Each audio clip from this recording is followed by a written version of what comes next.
Ha, assalomu alaykum YouTube ahli. Mana nasib bo'lsa yana bir fermer ukamiz, yerlari ko'p ekan, o'zini parniklari, teplitsalari bor ekan.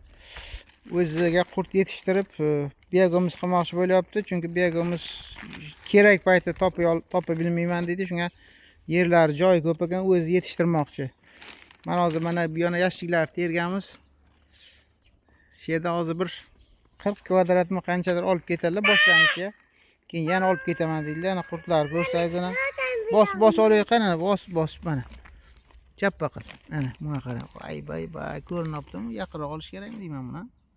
Mana ko'rinyaptimi? Mana bunga qarang. Voy jon, bu qaynabdi-ku.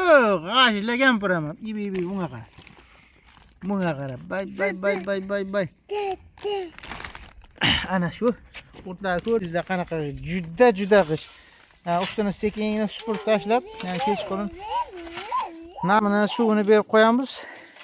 Shuni sotamiz degan paytda. Ana u yerda ular mana o'sha biyagimiz bo'lgan. Ularni ko'tarib boshladik. Qoplab nasib bo'lsa setga tashlab, endi o'zimiz usulda bilsangizlar, oldingi videolarda ham ko'rsatganman shularni. Mana biyagimiz xuddi shundoq biyagimizni o'rtaga yig'dik. Mana o'rtaga yig'dik. Uyum qilib, baland qilib.